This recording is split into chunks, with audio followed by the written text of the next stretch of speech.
ধরার জন্য কিন্তু এবারে তৃণমূলের প্রাক্তন সাংসদ মিমি চক্রবর্তীকে ডেকে পাঠানো হলো অনলাইন ব্যাটিং এর জন্য। অনলাইন ব্যাটিং এর প্রচারের জন্য মিমি চক্রবর্তীকে তলব করলো ইডি দিল্লিতে। ভাই এদের কি পয়সা কুলোয় না, পয়সা থাকে না, আমি বুঝতে পারি। পশ্চিমবঙ্গের একেবারে মানে তিনি অভিনেত্রী ছিলেন বা আছেন এখনো পর্যন্ত, যার জন্য ইনাদের কার্যত ইনারা শুরু হয়। আর পশ্চিমবঙ্গের বহু কিন্তু প্রচুর অভিনেতাকে বলিউড পর্যন্ত এদের পয়সার অভাবের জন্য আজকে কিন্তু এদের এই ব্যাটিং অ্যাপের জন্য যেটা কিন্তু নিষিদ্ধ করেছে, যেটা ভারত সরকার থেকে নিষিদ্ধ করেছে, তাও কিন্তু এরা চালিয়ে রেখেছে এনাদের এই ব্যাটিং অ্যাপগুলো এখন পর্যন্ত প্রচার চালিয়ে যাচ্ছে। যার জন্য এবারে কিন্তু ইডি ডেকে পাঠালো কাকে? পশ্চিমবঙ্গের প্রাক্তন সাংসদ যাদবপুরের সাংসদ মিমি চক্রবর্তী। কি হলো, কি জন্য ডেকে পাঠিয়েছে, কি ব্যাপার, কি জন্য ডেকে পাঠালো, সবটাই আজকে আপনাদের সামনে নিয়ে আসবো। নমস্কার দর্শক বন্ধু, আমি সুন্দর বেঙ্গল নিউজের পক্ষ থেকে সবাই ভালো সম্পূর্ণ জানিয়ে আজকে আমার প্রতিবেদন দেখি কি হয়েছে আজকে মিমি চক্রবর্তী। বেটিং অ্যাপ মামলায় জিজ্ঞাসাবাদের জন্য প্রাক্তন তৃণমূল সাংসদ মিমি চক্রবর্তীকে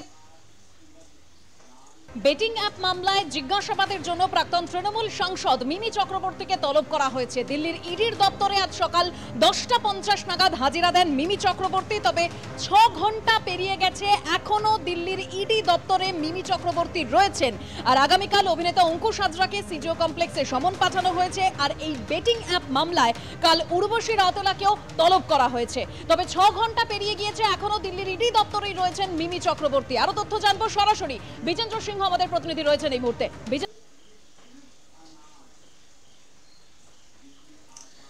বেটিং অ্যাপের জন্য মিমি চক্রবর্তীকে ডেকে পাঠালো। অবৈধ বেটিং অ্যাপের সঙ্গে যোগ রয়েছে মিমি চক্রবর্তী। অঙ্কুশের পর মিমি চক্রবর্তীকে এবার সমন পাঠালো ইডি। টলিউড নায়ক অঙ্কুশ হাজরার পর এবারে অবৈধভাবে বেটিং অ্যাপ মামলায় নাম জড়ালো কার?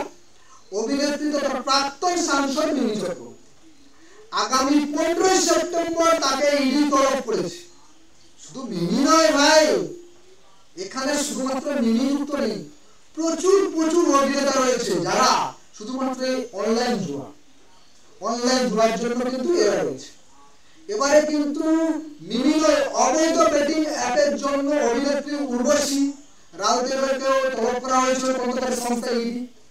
এর আগে কিন্তু অনেকবার কয়েক বছর ধরে অনলাইন অবৈধ বেটিং এর মামলায় নাম জড়িয়েছে প্রচুর তারকা, বলিউড তারকার নাম, যাদের মধ্যে রয়েছে ক্রিকেটারদের নাম। অভিযোগ এই অবৈধ ক্রিকেটার আমার বাংলায় ক্রিকেটার নেই, যিনি গিয়েছিলেন মনে করছেন আপনাদের, স্পেনে গিয়েছিলেন শিল্প আমাদের জন্য, পশ্চিমবঙ্গের মানুষের জন্য, বেকার যুবতীদের জন্য, এদিক ওদিক হয়ে থাকেন বাংলার এবার মানে ভাইরাল মানুষ, সবসময় গৌরবতা রয়েছে, কিন্তু তিনি শুধুমাত্র যেখানে পান সেখানে থাকেন। অবৈধ বেটিং অ্যাপগুলোর মাধ্যমে প্রতারণার শিকার হয়েছে সাধারণ মানুষ। অতিরিক্ত টাকা লোক দেখিয়ে লক্ষ টাকা খেয়েছেন এই তারকারা, আর এর পরিণতি হচ্ছে মর্মান্তিক। এই অ্যাপগুলি বিজ্ঞাপনের মুখে মানে মনে হচ্ছে এই তারকা অভিনেত্রীরা, তাতে মানুষের কাছে আরো বেশি করে বিশ্বাসযোগ্যতা গ্রহণযোগ্যতা পাচ্ছে। যখন তারা অ্যাপ্লিকেশন দেখেছে আপনারা এখানে সাইন আপ করুন, তখন মানুষের বিশ্বাস বা গ্রহণযোগ্যতা বেশি যাচ্ছে। আর মানুষকে ঠকানোর টাকা এই তারকারা পারিশ্রমিক হিসেবে পাচ্ছে। মানে মূল গল্প হচ্ছে এনারা মানুষ ঠকাচ্ছে, পশ্চিমবঙ্গের যুবতীদের ঠকাচ্ছে, এটাই হচ্ছে দিয়ে টাকা পাচ্ছে। আর এগুলো সেন্ট্রাল থেকে স্পষ্টভাবে বলে দেওয়া হয়েছে, ভাই এই অ্যাপগুলো চলবে না, বন্ধ করে দিন, এই অ্যাপগুলো থেকে আর হবে না। কারণ হচ্ছে আমরা কোনো রকম ভারতের জনগণের পক্ষে বা ভারতের যুব সমাজের আর্থিকভাবে দুর্বলতা কোনো রকম করে ভারত সরকার দেখতে চায়। এর আগে বিজয় দেবরকোন্ডা ও প্রকাশ রাজ রানা, দাগ্গমতি ও রণবীর কাপুর কপিল শর্মা সহ একাধিক দেশের তরফে তলব করা হয়েছে। এবার বলিউডের অভিনেত্রী উর্বশী রাউতেলা এবং টলিউডের অভিনেত্রী মিমি চক্রবর্তীকে অবৈধ অ্যাপের জন্য তলব করা হয়েছে। ইডি সূত্র মারফত জানতে পারা যাচ্ছে যে ব্যাটিং অ্যাপের জন্য মিমি চক্রবর্তীকে কার্যত 8 ঘন্টা ধরে রাখা হয়েছে। কি জন্য না, নির্দিষ্ট কিছু অনুমোদনের মাধ্যমে অবৈধ অ্যাপগুলির সঙ্গে যুক্ত রয়েছে মিমি চক্রবর্তী। কর্মকর্তাদের জিজ্ঞাসাবাদের সময় অ্যাপগুলির সঙ্গে তাদের সংস্থা তদন্ত করবেন বলে আশঙ্কা তিনি বলেছেন, তদন্তে তিনি সহযোগিতা করবেন। কয়েকদিন আগে প্রাক্তন ভারতীয় ক্রিকেটার শিখর ধাওয়ান এবং সুরেশ রাওয়ালকে জিজ্ঞাসাবাদের জন্য তলব করা হয়েছিল। তাদের নিজের শহরে ইডি দপ্তরে দেখা গিয়েছে তাদের রোববার ধরে। এবার অভিনেত্রী উর্বশী রাউতেলা এবং মিমি চক্রবর্তীকে অবৈধ ব্যাটিং অ্যাপ সম্পর্কিত মামলায় মানি লন্ডারিং মামলা। মানি লন্ডারিং মানে জানেন তো কিভাবে মানি লন্ডারিং আমাদের পশ্চিমবঙ্গের মানুষ সেটা বলতে হবে না, আমরা জানি সারদা নারদা এপ্লাইন রোজভ্যালি এইসব মানি লন্ডারিং মতো এরা একটা লন্ডারিং যেটা ছিল যে সংস্থা কোনো কিছু না দেখে এরা করেছে চলে গেছেন, মানে কোটি কোটি টাকার লোভে এরা চলে গেছেন এবং অ্যাপ্লিকেশন করছেন, অ্যাপ্লিকেশন মানুষকে ভুল বোঝাচ্ছেন, অ্যাডভার্টাইজমেন্ট করছেন, সেখানে অ্যাম্বাসেডর হয়ে যাচ্ছেন আর পশ্চিমবঙ্গের যুব সমাজকে পুরো একবার ঠেলে দিচ্ছেন মৃত্যুর মুখে। জিজ্ঞাসাবাদের জন্য মিমি চক্রবর্তীকে সোমবার সকালে দিল্লিতে তলব করা হয়, জবানবন্দি দিতে বলা হয় আর উর্বশীকে আগামী মঙ্গলবার 16 সেপ্টেম্বর হাজির দিতে বলা হয়।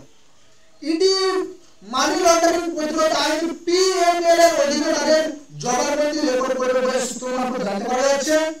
এর আগে মিমির ঘনিষ্ঠ বন্ধু অভিনেতা অঙ্কুশ হাজরাকে মামলা তলব করা হয়েছিল, তবে অতীতে টলিউডের কোনো তারকাদের অবৈধ বেটিং অ্যাপ সম্পর্কিত মানি লন্ডারিং মামলায় তলব করা হয়নি। এক্ষেত্রে অঙ্কুশ এবং মিমি প্রথমে এই ধরনের মামলায় ইডিতে সমন পেয়েছেন। ইডি সিবিআই পশ্চিমবঙ্গে আমরা বারবার ধরে এটা আমরা অভ্যস্ত হয়ে গেছে।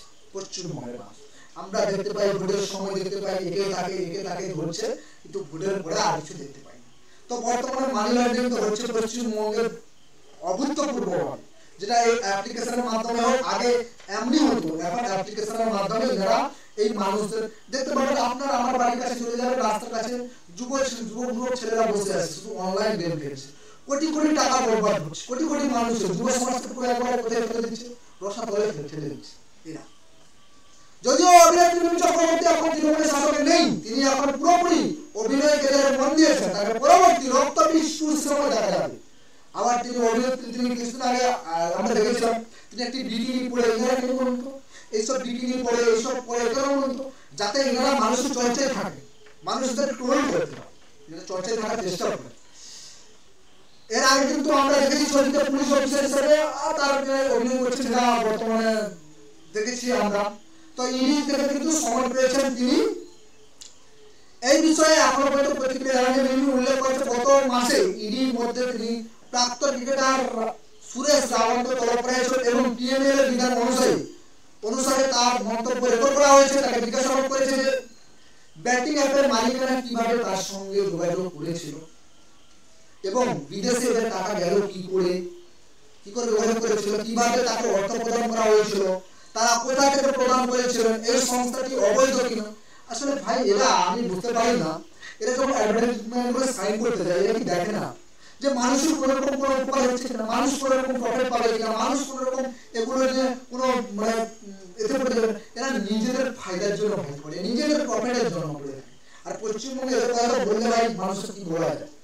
পশ্চিমবঙ্গের শিল্প বলতে আগে সিনেমা জগতে কেউ আসতো না, মানে আসতো দু একজন আসতো এই পলিটিক্সে, এখন তো হ্যাভি এবারে সবাই এখন মানে সিনেমা জগতে যত আছে তাদের যে ফেসিয়ালটা দেখে কিন্তু এখন মানুষের ভোট কামানোর রাস্তা হয়ে গেছে।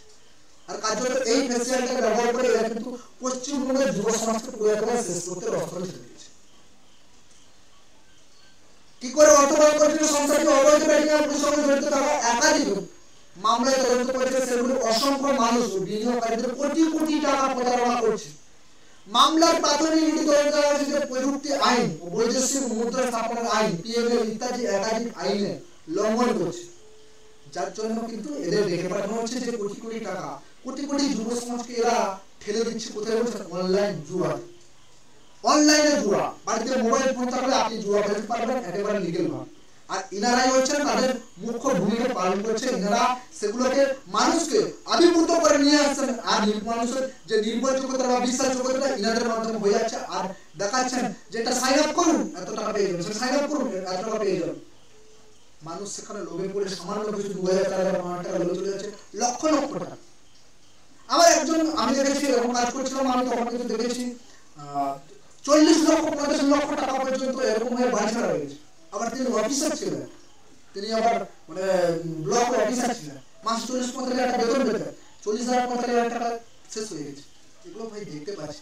আর এগুলো নিয়ে যেখানে বলেছিল গভর্নমেন্ট থেকে, যেখানে কিন্তু দেশ থেকে বলা হয়েছিল যে এই অ্যাপগুলো বন্ধ করতে হবে আর এই অ্যাপগুলো ব্যান করে দেওয়া হয়েছিল, যে এগুলো কোনো রকম করে যারা যুক্ত থাকবেন তারা কিন্তু অ্যারেস্ট হবেন, স্পষ্ট হয়ে জানানো হয়েছিল। তা সত্ত্বেও ইনারা কিন্তু অলরেডি এগুলো চালিয়ে রেখেছেন, কোনো রকম করে বন্ধের কোনো ব্লুটুথ ইনারা নেই। সরকারের কোনো কিছু মানছেন না, একেবারে তার জন্য ইনাদের তলব করা হয়েছে, যার মধ্যে মিমি চক্রবর্তী রয়েছে। আপনাদের কাছে ভিডিও নিয়ে এলাম, অবশ্যই ভিডিও ভালো লাগলে শেয়ার করবেন, সাবস্ক্রাইব করবেন, নতুন হলে সাবস্ক্রাইব করবেন এবং সবার কাছে ভালো থাকবেন, সুস্থ থাকবেন। নমস্কার, জয় হিন্দ।